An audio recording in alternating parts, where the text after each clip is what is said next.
دیو رہنما ہمارے علماء، ہو کبھی درپیش جو کوئی مسئلہ، پوچھ لیں حاضر ہوں ہم ان کی بارگاہ۔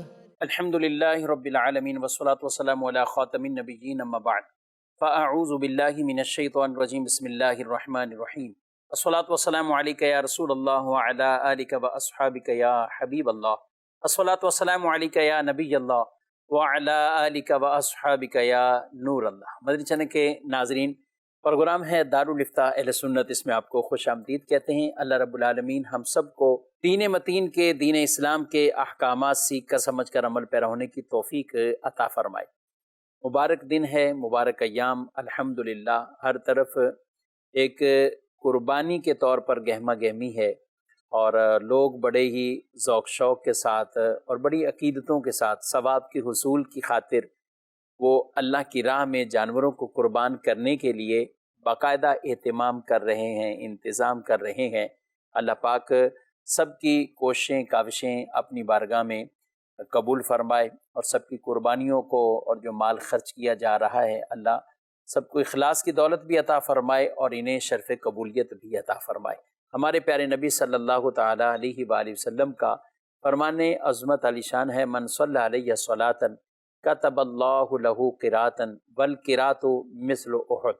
فرمایا کہ جو مجھ پر ایک بار درود بھیجے، اللہ اس کے لیے ایک قرات اجر لکھ دیتا ہے، اور یہ ایک قرات احد پہاڑ کی مثل ہے۔ صلو علی الحبیب صلی اللہ تعالی علی محمد صلی اللہ علیہ وآلہ وسلم، صلاۃ و سلام علیک یا سیدی یا رسول اللہ وعلی آلک و اصحابک یا سیدی یا حبیب اللہ۔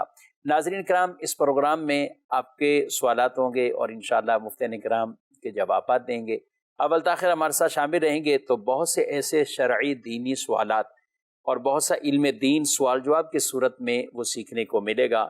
ہمارے پاس کچھ ویڈیو سوالات بھی ہیں، کچھ آپ کو بطور خاص مویشی منڈی کے کچھ پیکیجز بھی ہم دکھائیں گے، اور جانوروں کے پاس بھی کھڑے ہو کر جو ہمارے پروگرام ہوئے ہیں ان کی انشاءاللہ کچھ مناظر بھی دکھائیں گے، وہاں کے بھی سوالات جوابات شامل کریں گے۔ تو بڑھتے ہیں اپنے پروگرام کی طرف۔ آج کے اس پروگرام میں ہمارے ساتھ دو مفتیان کرام موجود ہیں۔ مفتی محمد جمیل رضا طاری، آپ کو بھی خوش آمدید کہتے ہیں ماشاءاللہ، اور انہی کے ساتھ مفتی محمد کفیل رضا طاری صاحب، ان کو بھی خوش آمدید۔ جزاک اللہ خیر۔ کیسے مزاج کے؟ الحمدللہ علی کل حال۔ ماشاءاللہ۔ ہمارے پاس کچھ ویڈیو سوال ہیں، تو پہلے ہم بڑھتے ہیں اپنے ان سوالات کی طرف۔ میرا نام فیصل نعیم ہے۔ میرا مفتی صاحب سے سوال یہ ہے کہ اگر کسی شخص نے بغیر احرام کے میقات تجاوز کر لیا ہے تو کیا اس شخص پر دم لازم ہے؟ جی، حج بھی قربانی بھی دونوں سیزن ہیں، اور حج کے سوالات سے اپنے اس پروگرام کا باقاعدہ ہم آغاز کر رہے ہیں۔ جی جمیل صاحب، بغیر احرام کے میقات کراس کر لیا ہو تو کیا کہتے ہیں؟ بسم اللہ الرحمن الرحیم۔ جو بھی شخص میقات کے باہر رہتا ہو، مثال کے طور پہ پاکستان سے کوئی شخص مکہ مکرمہ جانے کا ارادہ رکھتا ہے، چاہے وہ عمرے کے لیے جانا چاہتا ہے یا ویسے ہی، لیکن اس کا سفر کا مقصد مکہ مکرمہ کی حاضری ہے، تو مکہ مکرمہ اللہ تبارک و تعالیٰ کا ایسا پسندیدہ اور معظم شہر ہے کہ اس کی تعظیم کے تحت اس بات کو لازم کیا گیا ہے کہ جو مکہ شریف میقات کے باہر سے رہنے والا شخص مکہ شریف آنا چاہتا ہے تو میقات کراس کرنے سے پہلے اسے حج کا یا عمرے کا احرام باندھنا ہے۔ تو حج کا تو ایک مخصوص سیزن ہوتا ہے جس میں حج کا احرام باندھا جاتا ہے، ورنہ نارمل یہ ہے کہ عمرے کا احرام اس کو پھر باندھنا ہوتا ہے۔ اگر کوئی عمرے کا احرام باندھے بغیر بالفرض مکہ مکرمہ آ گیا تو بغیر احرام اس کا میقات کراس کرنا جائز نہیں ہے۔ ٹھیک، اگر وہ بغیر احرام کے میقات کراس کر کے اندر داخل ہو گیا حدود حرم میں یا اندر ہل میں، میقات کے اندر والے حصوں میں، تو اس کے اوپر واجب ہے کہ وہ واپس میقات جائے اور وہاں سے احرام عمرے کا باندھ کر پھر اندر داخل ہو۔ اور اگر اس نے ایسا نہ کیا بلکہ وہ اندر آ گیا اور اندر آنے کے بعد مثال کے طور پہ مسجد عائشہ چلا گیا اور وہاں سے اس نے عمرے کا احرام باندھا اور عمرہ ادا کر لیا، تو اس کے اوپر دم لازم ہو جائے گا۔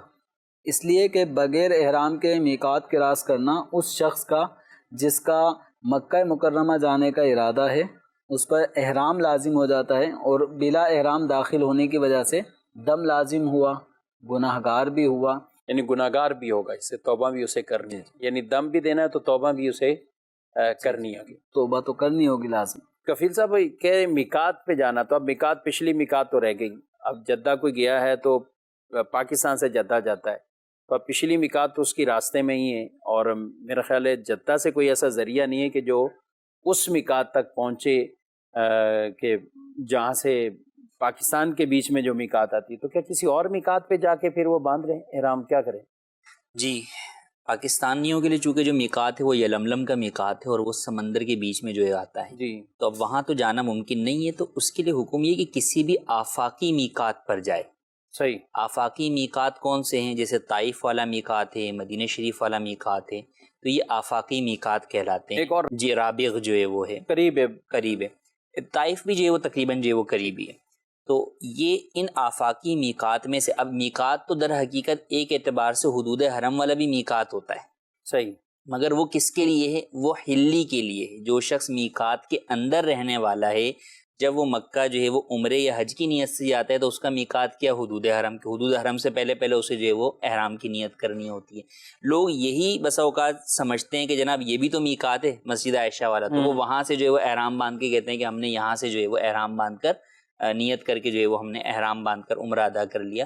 تو چونکہ ان کا جو میقات مس ہوا، جس میقات سے انہوں نے احرام کی نیت کرنی تھی، وہ آفاقی میقات تھا، تو لہٰذا ان کو اپنے اس چیز کو درست کرنے کے لیے کسی بھی آفاقی میقات پر ہی واپس جانا ہوگا۔ تو یا تو طائف جائیں یا رابغ جائیں یا مدینہ شریف کی میقات پر جائیں، اور وہاں سے یہ جو ہے وہ جب دوبارہ نیت کر کے احرام کی آئیں گے اور حج اور عمرہ ادا کر لیں گے، تو اب ایسی صورت کے اندر دم ساقط ہو جائے گا۔ لیکن جو پہلی مرتبہ وہ آئے اس کی وجہ سے وہ گناہ گار ہوئے، اس کی توبہ بہرحال لازم رہے گی۔ یہاں پر کئی لوگوں کے ذہنوں میں یہ ہوتا ہے کہ یار دم دے دیں گے، یعنی جو پیسے والا شخص ہے وہ بسا اوقات یہ سوچ رہا ہوتا ہے کہ یار اتنی کون مشقت کرے کہ ادھر جاؤ اور پھر وہاں سے واپس جو ہے وہ باندھ کر آؤ، تو چلو بھائی دم دے دیتے ہیں اور جو ہے وہ ادا کر لیتے۔ تو یاد رکھیں کہ دم تو اگرچہ لازم ہے، لیکن یہ نہیں ہے کہ جناب آپ کا جو ہے وہ گناہ جو ہے وہ ایسے معاف ہو جائے گا۔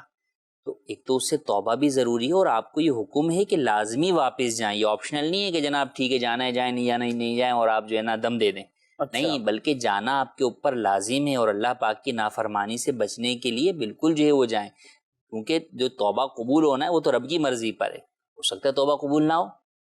تو لہٰذا اس معاملے کے اندر دم کی ادائیگی کو ہلکا کوئی نہ سمجھے کہ نہیں یار ہم دم دے دیں گے کوئی مسئلہ نہیں ہے، اللہ معاف کرنے والا ہے، بلکہ جو شریعت کا مکمل حکم ہے کہ آپ واپس جو ہے وہ پلٹیں، اور وہاں جا کر جو اس بارگاہ میں حاضری کے لیے ایک آداب بیان کیے گئے ہیں، تو ان آداب کو جو ہے وہ پورا کرتے ہوئے احرام کی نیت باندھ کر جو ہے وہ آپ آئیں، اور پھر حج اور عمرہ جو ہے وہ ادا کریں، اور جو پہلے غلطی سے آئے تھے اس کے لیے اللہ کی بارگاہ میں سچی توبہ کریں۔ اچھا، اس میں ایک یہ بھی ہے کہ یعنی دم کی جو رقم ہے وہ زیادہ ہے، تقریباً 400-500 ریال ایک بکرا بکری کے دم کی ادائیگی میں خرچ ہونا ہے۔ جی ہاں، جبکہ طائف یہ تقریباً 100 کلومیٹر کے لگ بھگ فاصلہ ہے مکہ مکرمہ سے۔ اب کوئی مکہ شریف آ گیا تو وہ طائف جا سکتا ہے۔ طائف جانے والی زیارتوں پہ جانے والی کئی گاڑیاں ہوتی ہیں، تو جس میں کہیں 100 ریال 80 ریال آنا جانا ہوتا ہے۔ لیکن یہ جدہ میں کھڑا ہے،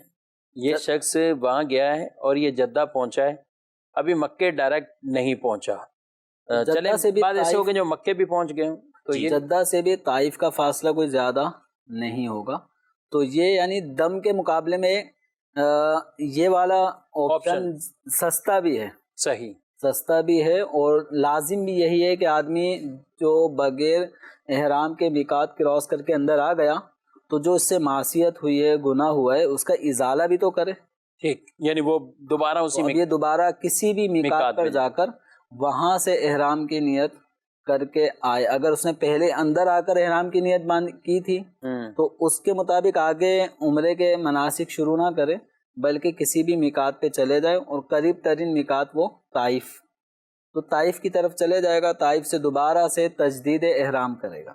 صحیح، اصل احرام یہیں سے شروع ہے، یعنی اب دوبارہ سے وہ طائف کی جو میقات ہوگی، تو وہاں طائف سے آتے ہوئے میقات آتی ہے کرنے منازل، تو قرن المنازل یا سیل کبیر اس مقام پر آ کر اس نے پھر احرام کی نیت اگر پہلے نہیں کی تھی تو اب کرے، اور اگر پہلے اس نے احرام کی نیت کر لی تھی تو اب دوبارہ سے تجدید احرام کرے گا، تو اس تجدید احرام کی وجہ سے وہ جو دم لازم ہوا تھا وہ ساکت ہو جائے گا۔ ٹھیک، یعنی دم ختم ہو جائے گا۔ اچھا، یہ آپ نے اچھی توجہ دلائی کہ پیسوں کا کوئی فرق آ جائے، کچھ ریال اس صورت میں بچ جائیں۔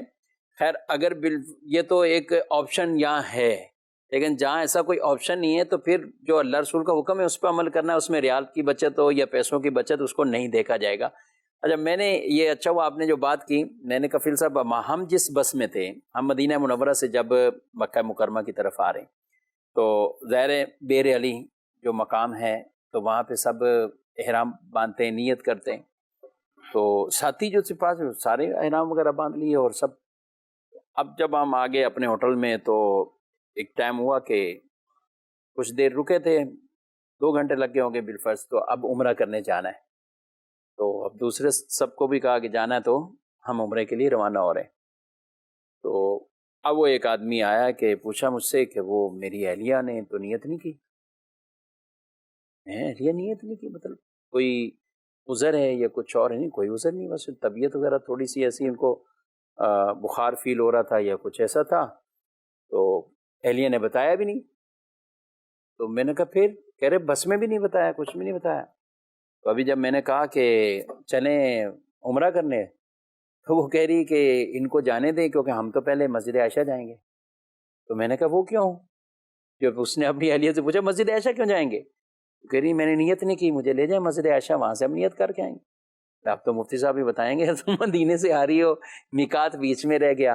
یعنی بعض اوقات دیکھ لیں کہ یعنی ایک سب چیزوں کی سہولت ہے کہ آپ اتنی بات کو کسی سے شیئر کر لیں، پوچھ لیں۔ تو اب میں نے کہا یہ تو اب نہیں ہو سکتا، اب تو نیت آپ کو وہیں مدینہ شریف آپ جائیں یا میقات پہ جائیں، آپ کسی پہ اس طرح نیت تو آپ کی۔ تو ان بھائی نے بھی تھوڑی دیر بعد پھر وہ گئے، تھوڑا سا غور کیا، حساب کتاب لگایا، پھر خود ہی آگے کہہ رہے ہیں کہ ظاہر دم کے اوپر 400 ریال، 450 500 خرچ ہوگا، تو چلو کیوں نہ میں دوبارہ مدینہ شریف جو ہے نا وہ ان کو دے کر جو ہے نا وہ پہلے اپنا عمرہ کرنے چلے گئے، حرم شریف گئے، انہوں نے اپنا عمرہ کیا، پورا عمرہ کرنے کے بعد واپسی پلٹے، پھر اپنی اہلیہ کو ساتھ لیا، پھر مدینہ شریف چلے گئے جو بھی گاڑی، اور وہاں حاضری بھی دی، اور میں نے کہا کہ وہاں جا کے سفارش بھی طلب کریں کہ ہم سے غلطی بھی ہوئی۔ پھر وہ دوبارہ دونوں نیت کر کے پہنچے، اور اس سے میرا خیال 1-2 دن بعد واپسی بھی تھی۔ چلو یہاں سپیس بھی تھا، موقع بھی تھا، تو انہوں نے یہ ازالہ کر بھی لیا۔ تو بعد کا ناظرین کرام اس طرح کی غلطیاں کر لیتے ہیں، لیکن وہ پوچھنا بھی گوارا نہیں کرتے۔ انہوں نے تو چلو پوچھ لیا، لیکن کئی ایسے کہ پوچھنا بھی گوارا نہیں کرتے۔ تو ان چیزوں کا خیال رکھنا چاہیے۔ حج میں تو ضروری ہے، اور یہ قربانی میں بھی دیگر ہیں۔ دیکھیں ہر چیز کے ساتھ علم دین تو اٹیچ ہے، علم سیکھیں گے تو درست طریقے سے ہوگا، نہیں ہو تو نہیں۔ بلکہ وہ ایک صحابی رضی اللہ تعالیٰ عنہ جنہوں نے قربانی کر دی تھی عید کی نماز سے پہلے، کیا وہ واقعہ تھا، کیا ہوا؟ عید کی نماز سے پہلے قربانی کر دی، تو وہ بارگاہ رسالت میں جو ہے وہ حاضر ہوئے کہ یا رسول اللہ صلی اللہ علیہ وسلم میں نے جو ہے وہ قربانی کر دی۔ تو فرمایا کہ تمہارے پاس کوئی اور جانور جو ہے وہ ہے؟ تمہاری قربانی نہیں ہوئی۔ تو پھر جو ہے وہ پوچھا کہ کوئی اور جانور ہے، تو انہوں نے کہا کہ ایک جانور ہے جو کہ کم عمر کا ہے، 6 مہینے کا جو ہے وہ منیہا جسے جو ہے وہ کہا جاتا ہے۔ تو آپ صلی اللہ علیہ وسلم نے فرمایا کہ تم اسی کی قربانی کر دو، یہ صرف تمہارے لیے۔ تو اس کی اجازت صرف انہی کو دی گئی کہ تمہارے لیے وہ قربانی اس کم عمر جانور کی بھی جائز ہو جائے گی، تمہارے علاوہ اور کسی کے لیے جائز نہیں ہوگی۔ اس کی کیا وجہ بنی تھی قربانی نہ ہونے کی؟ عید سے پہلے ادا کی گئی، کیا حکم ہے؟ کیونکہ شہر کے اندر قربانی کا جو وقت ہے وہ عید کی نماز پڑھ لینے کے بعد شروع ہوتا ہے۔ صحیح۔ اب چونکہ سرکار دو عالم صلی اللہ علیہ وسلم کا مبارک دور ہے، عید کی نماز صحابہ کرام علیہم رضوان سرکار دو عالم صلی اللہ علیہ وسلم کے پیچھے ہی پڑھتے تھے، اور مدینہ منورہ جو شہر تھا وہاں ایک ہی عید کی نماز ہونی تھی، تو انہوں نے عید کی نماز سے پہلے اپنا ایک جانور ذبح کر دیا تھا۔ تو آپ صلی اللہ علیہ وسلم نے اسے ایک نارمل جس طرح جانور آدمی اپنے گھر والوں کے لیے ذبح کرتا ہے، تو اس کی حیثیت فرمائی کہ یہ تو تمہارے گھر والوں کے لیے گوشت ہو گیا، یعنی قربانی نہیں ہوئی کہ قربانی کا ایک وقت ہے اور یہ قبل از وقت ذبح کر دیا گیا، تو وقت سے پہلے ذبح ہونے والی اس قربانی کو قربانی شمار نہیں کیا گیا، وہ ایک نارمل ایک حلال جانور کے طور پہ ذبح ہونے والی ایک صورت بن گئی، تو وہ گھر والوں کو کھلایا جائے اس کے ذریعے قربانی ادا ہو گئی یہ نہ سمجھا. یہ نہ سمجھا جائے. اچھا مجھے یہاں ایک بڑا لطف آتا ہے کہ یہ بات اور یہ واقعہ جب بھی سنتے ہیں اس کو بیان کرتے ہیں کہ شرائط کے مطابق جو جانور تھا وہ ذبح کیا، لیکن ایک وہ غلطی ہوئی تو وہ شرائط کے مطابق، عمر کے مطابق وہ قربانی نہیں ہوئی جی. اور بعد میں وہ جانور ذبح کیا جا رہا ہے جو عام شرائط کے مطابق نہیں ہے، لیکن یہ اختیارات مصطفیٰ صلی اللہ علیہ وسلم، جن کے لیے چاہیں جیسا چاہیں وہی ان کے لیے حکم شریعت بن جاتا ہے. بہرحال حج کی بات کریں اور قربانیوں کی بات کریں، ہر طرف رونقیں ہی رونقیں ہیں. اللہ سب کے حج کو بھی قبول فرمائے جو جا رہے ہیں، اور سب کو درست طریقے سے مناسک کی ادائیگی کرنے کی توفیق بھی عطا فرمائے. کچھ ہم منڈی سے مناظر بھی شامل کریں گے، لیکن اس سے پہلے کچھ قربانی کے سوالات. میرا نام محمد کامران ہے، اور میرا سوال مفتی صاحب سے یہ ہے کہ جو اگر ہم جانور قربانی کا لے کر آئیں اور اگر وہ مر جائے تو پھر اس کا کیا کیا جائے، کس طریقے سے اس کو مینیج کیا جائے؟ جی، قربانی کا جانور لائے مر گیا. یہ قربانی کا جانور اگر جو ہے وہ مر جاتا ہے تو اب ایسی صورت میں مردار جانور کو تو آپ جو ہے وہ دفنا دیں زمین کے اندر، جو ہے وہ اب وہ کسی کام کا تو نہیں ہے. اب یہ شخص کیا کرے، یعنی جس کی قربانی کے لیے جو لایا تھا، اگر یہ اب بھی صاحب نصاب ہے، اس کی ملکیت میں اتنا مال ہے جس کی وجہ سے یہ قربانی اس کے اوپر واجب ہوتی ہے، تو اس پر لازم ہوگا کہ یہ دوسرا جانور خریدے یا کم از کم حصہ ڈالے. ٹھیک. اب اس پر یہ ضروری نہیں کہ جتنے کا جانور خریدا تھا اتنے کا ہی خریدے دوبارہ. صحیح. کتنے کم میں خرید سکتے، کم میں بھی جو ہے وہ یعنی خرید حصہ بھی سکتا لے ہے، سکتے حصہ ہیں. بھی جو ہے وہ لے سکتا ہے. صحیح. اچھا، ہم نے یہ کہا کہ جو ہے وہ اب بھی صاحب نصاب ہو. یہ اس لیے کہ ممکن ہے کہ ایک شخص جو ہے وہ صاحب نصاب ہے، مثال کے طور پہ اس وقت نصاب جو ہے وہ 180 183 کے قریب جو ہے وہ نصاب ہے. اب ایک شخص جو ہے وہ اتنے میں صاحب نصاب تھا. اب اگر یہ شخص جو ہے وہ ایک بکرا لے آیا تھا جو 50,000 روپے کا، صحیح ہے. اب وہ بکرا خدا نخواستہ مر گیا، تو اب اگر پیچھے اس کے پاس اور مال نہیں ہے، ٹھیک ہے، تو اب اس کی جو اپنی مالیت ہے، ملکیت اس کی نصاب کی، وہ کم ہو گئی. صحیح. ٹھیک ہے، تو اب یہ صاحب نصاب ہی نہیں رہا، لیکن نصاب کیا ہے، وہ 1,80,000 ہے. اچھا، یعنی اب یہ مالی اعتبار سے جو ہے وہ یہ نیچے ہو کم ہو گیا. جب یہ کم ہو گیا تو اب اس کے اوپر دوسری قربانی کرنا واجب ہی نہیں ہے. صحیح. لیکن اب مثال میں کوئی شخص 3 لاکھ مالیت کا جو ہے وہ مال کا مالک تھا، اس کا 50,000 کا بکرا مر گیا، تو بھی بہرحال وہ پیچھے کیا ہے، 2.5 لاکھ کا جو ہے وہ مال کا مالک ہے، اور 2.5 لاکھ جو ہے وہ صاحب نصاب مال ہے. صحیح. تو لہٰذا اب اس کے اوپر لازم ہوگا کہ وہ دوسرا بکرا خریدے یا بڑے جانور کے اندر حصہ ڈالے، یہ اس کے اوپر لازم رہے گا. اچھا، جنہوں نے بات کی کہ پیسے کم ہو جائیں تو پھر اس پہ لازم نہیں ہوگا.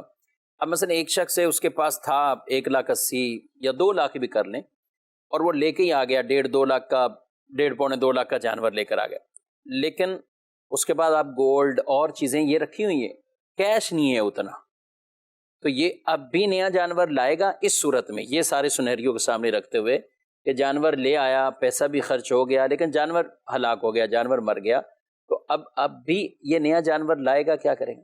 مالک نصاب جو قربانی کے اندر ہے، اس میں مالک نصاب میں رقم یا سونا یا چاندی یہی ضروری نہیں ہے. صحیح. حاجت اصلیہ، ضروریات زندگی سے زائد، قرض وغیرہ سے فارغ اگر اتنی مالیت کی کوئی اور چیزیں بھی ہوں کہ جن کی قیمت 52.5 تولہ چاندی کی قیمت کے برابر یا زائد ہو، تو اس پر دوبارہ قربانی ادا کرنا یہ ضروری ہوگا. مثلا کسی آدمی کے پاس، جو آپ نے ایک ایگزامپل دی کہ وہ رقم تھی 2-2.5 لاکھ روپے، اس سے ایک بڑا جانور لے کر آ گیا، اور گولڈ بھی ہے لیکن گولڈ 7.5 تولہ نہیں ہے، لیکن اس آدمی کے پاس ایک پلاٹ بھی ہے اور وہ پلاٹ اس کی حاجت سے زائد ہے. صحیح. اب جو 2.5-3 لاکھ کا وہ ایک جانور لے کر آیا اور وہ مر گیا، لیکن پیچھے ایک پلاٹ بھی تو ہے. صحیح. پیسے اگرچہ کیش اس وقت نہیں ہے، لیکن ایک پلاٹ ہے جو اس کی حاجت سے زائد ہے، حاجت فیوچر سے متعلق ہے، فی الوقت وہ اس کی حاجت سے زائد ہے، تو اس کی وجہ سے بھی اس کے اوپر قربانی واجب ہوگی. جب قربانی واجب ہو تو اپنی ضرورت سے زائد کسی بھی اشیاء کو فروخت کر کے بھی قربانی کی ادائیگی کرنی ہوگی. یا اس طرح کے افراد قرض اگر لے سکتے ہوں اور بعد میں اس کی ادائیگی کے لیے بھی انہیں استطاعت ہے، تو وہ قرض لے کر بھی انہیں قربانی کرنی ہوگی. ٹھیک. جی، مزید سوال. میرا آپ سے سوال یہ ہے کہ جس کے نام کی قربانی ہو وہ سلہ پھیرے وہ درست ہے؟ یعنی جس کے اوپر قربانی ہے کیا خود ہی ذبح کرے یا کسی اور سے بھی کروا سکتے ہیں؟ بالکل کسی اور سے بھی کروا سکتا ہے. خود ذبح کرنا یا ذبح کے وقت وہاں پر موجود ہونا یہ قربانی کے لیے ضروری نہیں.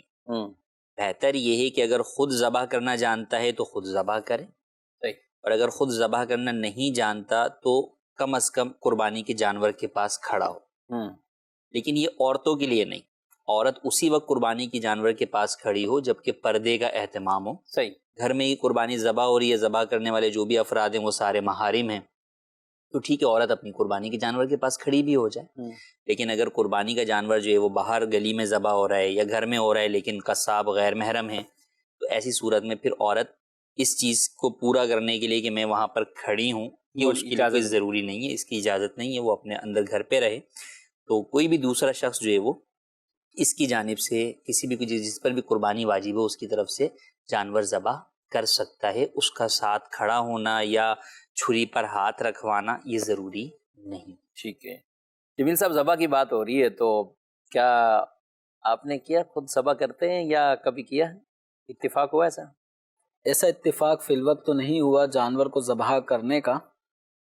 باقی شاید کفیل صاحب نہیں، آپ عید پڑھا کے نکلتے ہیں مسجد سے نکلتے ہیں، کوئی کہتے نہیں حضرت صاحب مولانا صاحب یہ ذرا چھری پھیرتے ہیں، لوگ آپ کا انتظار کر رہے ہوتے ہیں. چلیں یہ مسئلے کا جواب بھی میں آپ سے لوں گا لیکن اس طرح کا اتفاق نہیں ہوا آپ کو؟ ایسا اتفاق نہیں ہوا، ماہرین پہلے سے ہی موجود ہوتے ہیں. ابھی تک آپ نے ذبح نہیں کیا؟ ابھی تک میں نے ذبح نہیں کیا. اچھا ہمارے چلے میں اپنا بتاتا ہوں. پہلے آپ کو مجھے لگتا ہے آپ تو شروع سے کرتے ہوئے یار، آپ تو بڑا جانور بھی خود کرتے ہیں. میں نے بڑا ہی پہلا کیا. اللہ، پہلا بڑا. آج تک مرغی ذبح نہیں کی.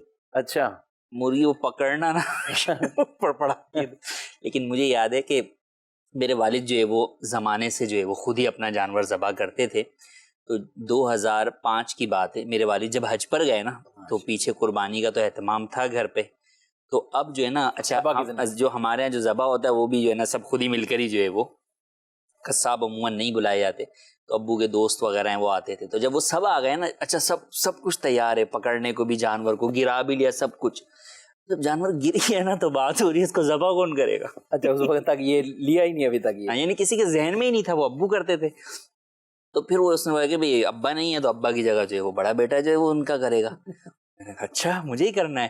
تو وہ پھر جو ہے نا میرے جو والد صاحب کے دوست ہیں وہ ساتھ تھے، تو انہوں نے مجھے بولا کہ بس جو ہے وہ تم نے تیزی سے جو ہے وہ کرنا ہے، باقی ہم سنبھال لیں.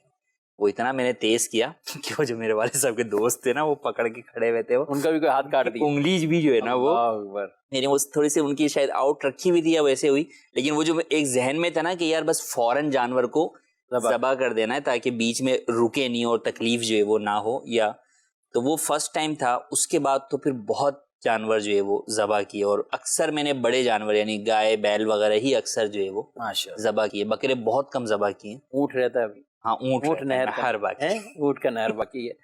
اور میں نے ابھی میرا اتفاق نہیں ہوا بڑا جانور کا کہ اس کو کرنے کا، ذبح کرنے کا.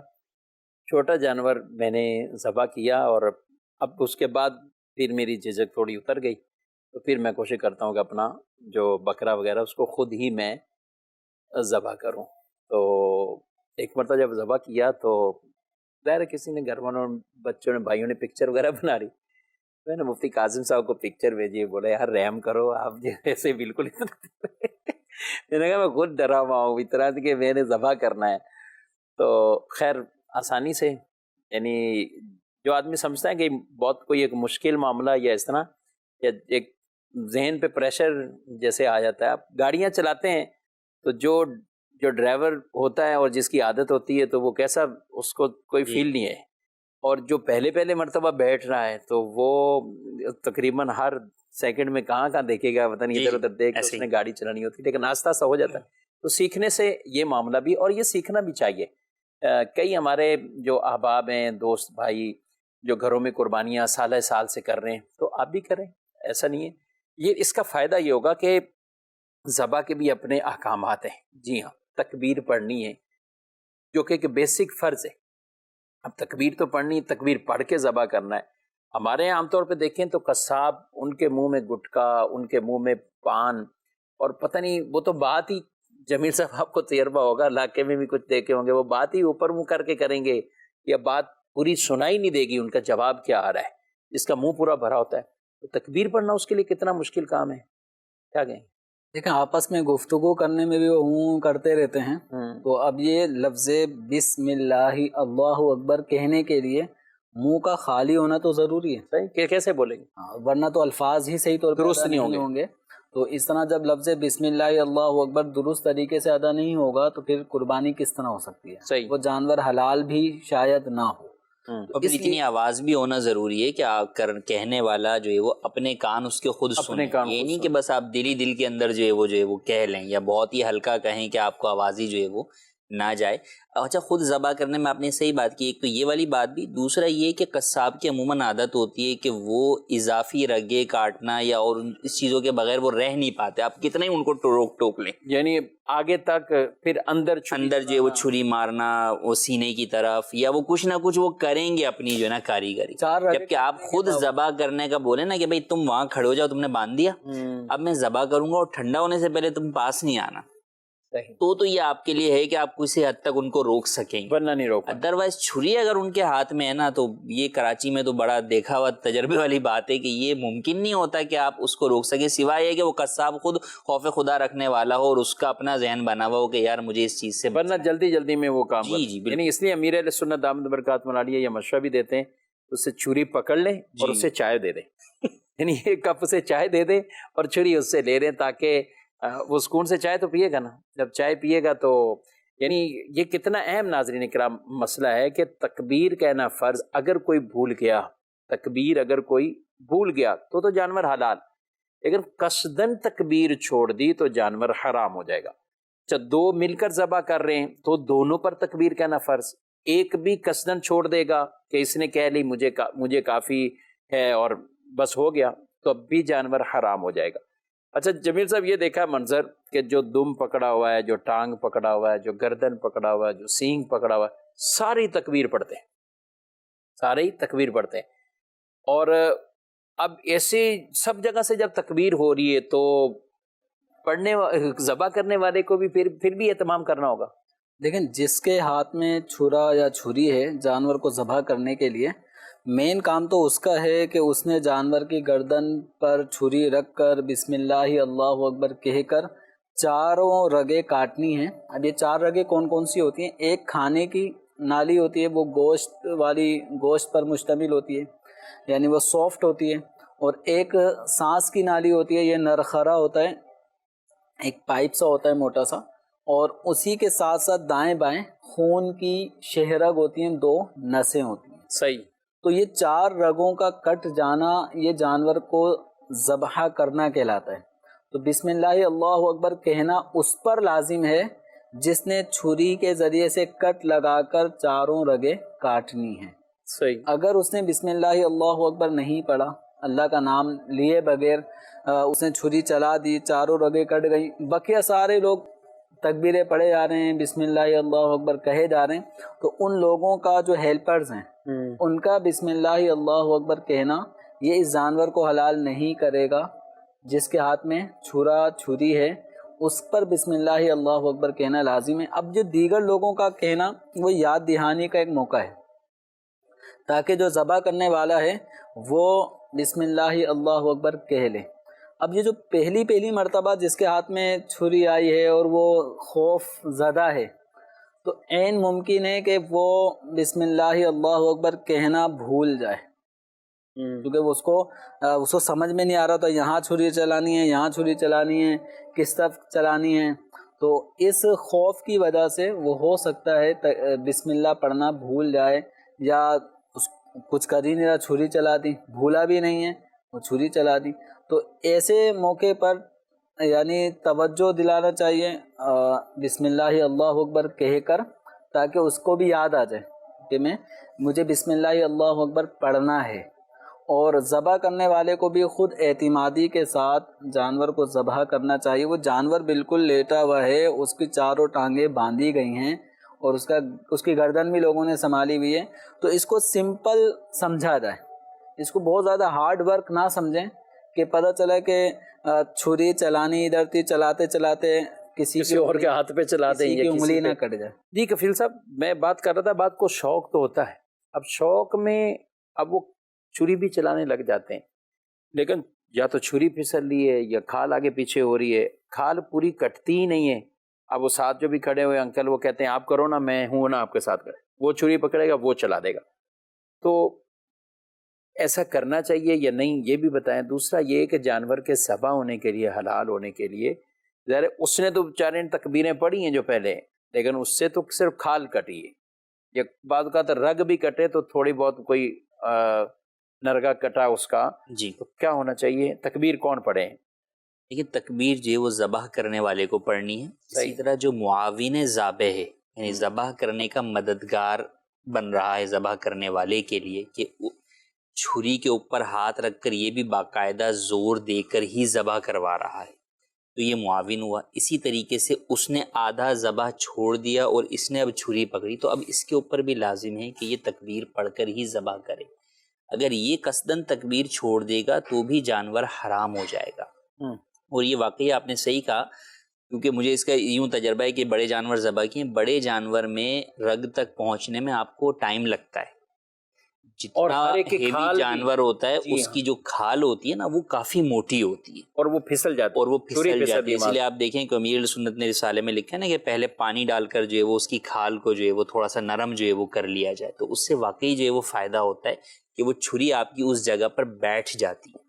اور پھر دیکھیں آپ اگر کسی کو سکھا بھی رہے نا تو وہی بات کہ ہر چیز کے اندر تجربات ہی نہیں ہو رہے ہوتے، سامنے اس جانور کو تکلیف پہنچ رہی ہے، قریب ہی ہو رہی۔ تو آپ یہ نہیں کہ چھوٹے بچے کو کھڑا کر دیں کہ میں کھڑا ہوں، بھائی جانور کو تکلیف پہنچے گی، بیچ میں وہ چیز رکے گی، تو آپ اس کا تجربہ پہلے کسی اور چیز پر کروا لیں، پھر اس کے بعد ہی جو ہے نا وہ چھوٹے جانوروں کو جیسے ذبح کرتے ہیں، چھوٹے جانور کو ذبح کر لیں، تو اس طرح پھر اس کے بعد ہی اس طرف جو ہے وہ لے کر آئیں، جس کے اندر آپ کو ہو کہ بھائی اس بچے میں اتنی طاقت بھی ہو یا اس شخص میں اتنی طاقت بھی ہو، کیونکہ بہرحال بڑے جانور کو ذبح کرنے کے لیے اچھی خاصی آپ کو طاقت لگانی ہوتی ہے، اور جن جانوروں کی کھال گردن کی موٹی ہوتی ہے ان میں زیادہ طاقت لگانی ہوتی ہے، تو جب تک کھال نہیں کٹتی اس وقت تک جو ہے وہ آگے جو ہے وہ بڑھے گا نہیں، اور آگے پھر کٹنا آسان ہو جاتا ہے، لیکن اصل ہوتا ہے وہ کھال کاٹنا۔ تو لہٰذا ان تمام چیزوں کو دیکھیں، اور اس میں یہ بھی ہوتا ہے کہ چھری تیز نہیں ہوتی، کئی دفعہ آدھے ٹائم کے اندر وہ آدھے جانور کی کھال کٹی ہوئی ہوتی ہے، رگوں تک پہنچا نہیں، اب وہ کہتے ہیں یار دوسری چھری پکڑو، یہ کرو وہ کرو، وہ جانور بیچارہ جو ہے وہ تکلیف کے اندر جو ہے وہ ہوتا ہے۔ تو لہٰذا اس کے اندر بالکل جو ہے وہ اس بات کا پہلے سے خیال کر لیں کہ چھری بھی تیز ہو، ذبح کرنے والا ذبح کرنا بھی جو ہے وہ جانتا ہو، اور وہ تیزی کے ساتھ ذبح کرے۔ بہرحال جب بھی کوئی دوسرا اس سے چھری پکڑے تو اب وہ اللہ اکبر لازمی جو ہے وہ کہے، جبکہ اس نے آگے ذبح کو کمپلیٹ کرنا ہے، وہ چاہے صرف کھال کاٹ کر دوسرا شخص پکڑ رہا ہے، یا جو ہے نا وہ چند رگیں کٹ گئی ہیں اور یہ پکڑ کے بقیہ رگیں مکمل کر رہا ہے، تو یہ تکبیر لازمی کہے۔ قصداً تکبیر رہنے کی صورت میں کئی صورتوں میں شاید یہی نتیجہ نکلے گا کہ جانور حرام ہو جائے، یعنی وہ بھی تکبیر جی۔ تو اس لیے بہت زیادہ جو ہے وہ احتیاط کی ضرورت ہے کہ یہ بس سمجھے ذہن میں بٹھا لیں کہ جب بھی کسی نے دوسری چھری پکڑنی ہے نا تو اس نے لازمی تکبیر کہنی ہی ہے، دوسرے شخص نے جب چھری پکڑنی ہے۔ ٹھیک ہے جی ناظرین کرام، اور اس کے لیے بھی جیسا کہ چھری تیز کرنی ہے تو وہ بھی پہلے کریں، دعا وغیرہ بھی پہلے سے پڑھ لیں۔ اور بلکہ ایک روایت یاد آ رہی جس میں ایک شخص نے بکری کو لٹا کر اب چھری کو تیز کر رہا ہے، تو آپ صلی اللہ علیہ وسلم نے گویا کہ ایک طرح کا ناراضگی کا اظہار فرمایا کہ اس کو کتنی بار ذبح کرو گے، یعنی اس کو بار بار یہ تکلیف پہنچ رہی ہے، ایک تو لیٹی ہوئی ہے بکری اور اس کو پکڑا ہوا جکڑا ہوا اور چھری ابھی تیز کی جا رہی ہوتی، تو ان چیزوں کا بھی ہمیں خیال رکھنا ہے۔ مویشی منڈی آپ کو لے چلتے ہیں۔ عید قربان، عید قربان، عید قربان، عید قربان۔ ابھی ہم لوگوں نے جانور چیک کیا تھا نا، اس کے سینگ کٹے ہوئے، اس کے لیے کیا حکم ہے کہ اس کی قربانی ہوگی یا نہیں ہوگی؟ قربانی کے جانور کے سینگ کے حوالے سے حکم یہ کہ اگر جڑ سے نہیں اکھڑا ہوا، اوپر سے کٹا ہوا ہے تو قربانی جائز ہے، حرج نہیں ہے۔ جڑ سے اکھڑا ہوا ہے اور زخم بھی ابھی بھرا نہیں ہے تو قربانی جائز نہیں ہے، اور اگر زخم بھر گیا ہے تو اب ایسی صورت میں اس کی قربانی ہو سکتی ہے۔ میں چاہوں گا پیچھے ایک جانور ہے جو مجھے ایسا لگ رہا ہے کہ اس کے بھی سینگ بنے ہوئے ہیں، تو یہ ذرا بتائیں مفتی صاحب۔ یہ زخم نہیں بنا ہوا، یہ کٹا ہوا ہے، بالکل کنار سے کٹا ہوا ہے نا، تو اس کی قربانی ہو جائے گی، اس میں حرج نہیں ہے۔ لیکن جس کا زخم، جس کو اندر سے اکھاڑ دیتے ہیں، جس کو سینگ اکھاڑنا کہتے ہیں، اور زخم اپنی جگہ موجود ہی ہو, ابھی بھرا نہ ہو, تو اس کی قربانی جائز نہیں ہوگی. یہ بتائیے جو یہ لوگوں کو بڑی کنفیوژن ہے کہ اگر دو بھائیوں نے مل کر بڑا جانور کیا ہے تو 3.5 حصے, تو وہ یہ کنفیوژ ہو جاتا ہے کہ آدھا حصہ کیسے ہو سکتا ہے, تو کیا اس طرح قربانی ہو جائے گی کہ نہیں ہوگی؟ اور میں اس میں ایک اور چیز ایڈ کر دیتا ہوں کہ اگر 2 افراد کی جگہ 3 افراد مل کے کرتے ہیں تو وہ کہتے ہیں آپ نے تو 3 ہی حصے شامل کیے, باقی حصے تو چھوڑ دیے, تو یہ کیسے قربانی ہوئی؟ تو قربانی ہو جائے گی اس طرح 7 پورے نہ ہو تو؟ بڑے جانور کے اندر جو زیادہ سے زیادہ حصے ہیں وہ 7 رکھے جا سکتے ہیں, لیکن کم کی کوئی لیمٹ نہیں ہے. ٹھیک ہے, اگر ایک بندے نے اپنی طرف سے پوری گائیں بیل کر دی تو بھی ہو جائے گی, 2 بندے مل کر کرتے ہیں تو بھی ٹھیک ہے, 3 کرتے ہیں تو بھی ٹھیک ہے. تو یہ تینوں کی طرف سے ہو گئے اور تینوں کا حصہ 7ویں حصے سے زیادہ ہوگا. ٹھیک ہے, یعنی یوں سمجھے کہ اگر 3 اگر شامل ہوتے ہیں تو اس کا مطلب ان کا 2 پلس حصہ چلا جائے گا. ٹھیک ہے, اگر 2 مل کر کرتے ہیں تو 3.5 ہو جائیں گے. ٹھیک ہے, ایک کرے گا تو 7 حصے ہی گویا کہ اس کی طرف سے وہ ہو گئے, یا پوری گائیں اس کی طرف سے قربان ہو گئی. تو اصل اگر اصول دیکھیں تو ہر نفس ہر جان کی طرف سے یہ ایک ہی کی قربانی ہے, گائیں اونٹ بیل جو بھی ہے, لیکن قیاس یہی کہتا ہے کہ ایک جان جا رہی ہے تو ایک کی قربانی ہو. ٹھیک ہے, لیکن چونکہ حدیث پاک کے اندر اس کی رخصت ہمیں دی گئی ہے تو اس لیے یہاں قیاس کو چھوڑیں گے اور حدیث کو فالو کریں گے, اور حدیث کو لے کر یہ 7 کی طرف سے وہ شمار کی جاتی ہے. لیکن اگر 3.5 حصے ہوئے, 2.5 کسی کے حصے بن کر یوں 7 بن جاتے ہیں, اور کسی بھی شریک کا ایک حصے سے کم حصہ نہ ہو, مطلب 1.5 پونے 2 یہ تو ٹھیک ہے, لیکن آدھا نہیں ہو سکتا اس کا حصہ, کہ وہ کہے کہ بھئی آدھا میری لے لیں, 6.5 حصے کسی اور کے شامل کر لیں, پھر قربانیاں نہیں ہوں گی. لیکن 1 سے زائد ہے تو بالکل وہ ہو سکتی ہے اور ان کی قربانیاں ٹھیک ہے. ہم مشورہ ایسوں کو دیں گے کہ آپ اپنا ایک نام دے دیں, اور بقیہ اگر آپ کے حصے بچ رہے ہیں تو آپ اپنی طرف سے نبی پاک صلی اللہ علیہ وسلم بزرگوں کے نام ان پہ آپ کریں تو انشاءاللہ ثواب. اپنے مرحوم والدین, دادا دادی, نانا نانی, ان کے بھی نام پہ کر سکتے ان پہ بھی کر سکتے ہیں. بلکہ میں نے پڑھا, علامہ شامی علیہ رحمہ نے لکھا کہ امام ابن سراج رحمۃ اللہ تعالیٰ علیہ, انہوں نے اپنی زندگی میں نبی پاک علیہ السلام کی طرف سے 10,000 قربانیاں پیش کی. اللہ 10,000. واہ واہ, اب مجھے ان کی عمر یاد نہیں کہ عمر کتنی ہے, لیکن میں سوچنے بیٹھا کہ اگر ان کی عمر 100 سال بھی ہو تو ایسا لگتا ہے کہ ہر سال انہوں نے یعنی یوں ہزاروں قربانیاں رسول اللہ صلی اللہ علیہ وسلم یا سینکڑوں قربانیاں انہوں نے ہر سال کی ہیں. تو ایسے بھی بزرگ گزرے ہیں. کیا بات ہے, کیا بات ہے. یہ ہے محبت کا انداز. تو ہمیں اپنے مرحومین کو بھی یاد رکھنا چاہیے, اور سرکار دو عالم صلی اللہ تعالیٰ علیہ وسلم کے نام پر بھی جن کو اللہ تعالیٰ نے عطا کیا ہے تو ان کے ایصال ثواب کے لیے بھی قربانی کرنی چاہیے, کیونکہ نبی پاک علیہ الصلوۃ والسلام ہمیں نہیں بھولے تھے. عرفات کے میدان سے حج کرنے کے بعد میرے آقا علیہ الصلوۃ والسلام نے اس امت کے لیے بھی قربانی کی تھی. وہ سب یہاں ایک اور کنفیوژن ہو جاتی ہے جب اب یہ کہتے ہیں نا کہ نبی پاک کے نام کی قربانی کریں, اپنے مرحومین کے نام پر قربانی کریں, اولیاء کرام کے نام پر کریں, تو بھئی قربانی تو اللہ کے نام پر ہوتی ہے, یہ نبی پاک کے نام پر کیا ہے؟ تو اس کو بتائیے کیا مسئلہ ہے. نبی پاک صلی اللہ علیہ وسلم کی طرف اس قربانی کی نسبت کی جاتی ہے کہ یہ ان کی طرف سے ہے, تو یہ کوئی یہ نہیں ہم کہہ رہے کہ ذبح ان کے نام پر ہو, ٹھیک ہے, یا ذبح کسی مرحوم کے نام پر ہے. یہ جانور کی اس حصے کی نسبت بیان کی گئی. صحیح. تو محض نسبت کرنے سے اس سے کوئی فرق نہیں پڑتا, بلکہ خود رسول اللہ صلی اللہ علیہ وسلم جو فرمایا کرتے تھے کہ یہ میری امت کی طرف سے ہے, تو وہ بھی تو جانور کی نسبت ہی تو ہے. بسم اللہ اللہ اکبر کہہ کے ہی قربانی ہوتی ہے, کسی کے بھی ایصال ثواب کے لیے. بالکل کسی کے بھی ایصال ثواب کے, بلکہ بعض اوقات تک یہ بھی لوگ کہتے ہیں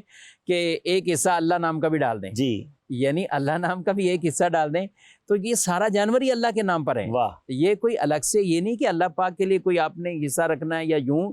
ہم جو کرتے ہیں تو وہ مقصود ثواب پہنچانا ہے, تو اور اب تعالیٰ کی ذات خود ثواب عطا فرمانے والی ہے. جی ناظرین اکرام, خریداریاں بھی جاری اور وہاں لوگ بھی پوچھتے ہیں, اور کئی لوگ واپسی لا کر بھی اپنے جانوروں سے متعلق یہ احکامات پوچھ رہے ہوتے ہیں. جی مزید سوال. عابد علی راجپوت بات کر رہا ہوں. مفتی صاحب میرا آپ سے ایک سوال ہے, سینگ کٹا یا کان کٹا ہوا جانور کیا شرعی حساب سے جائز ہیں قربانی کے لیے؟ سینگ کٹا یا کان کٹا؟ سینگ کٹا جانور سے مراد عمومی طور پہ لوگوں کی یہی ہوتی ہے کہ جس کے سینگ تھے اور پھر ان سینگوں کو ریموو کر دیا گیا, نکال دیا گیا. تو اب اس کی 2 صورتیں ہیں کہ اگر اس کا سینگ وہ بالکل جڑ سے نکال دیا گیا ہے اور جو اس کی جڑ ہے اس کو علاج معالجہ کر کے بالکل صحیح کر دیا گیا ہے, اب اس جانور کا وہ زخم ہے وہ ختم ہو چکا ہے اور جڑ اب نظر نہیں آ رہی, تو ایسے جانور کی قربانی جائز ہے. یہ الگ بات ہے کہ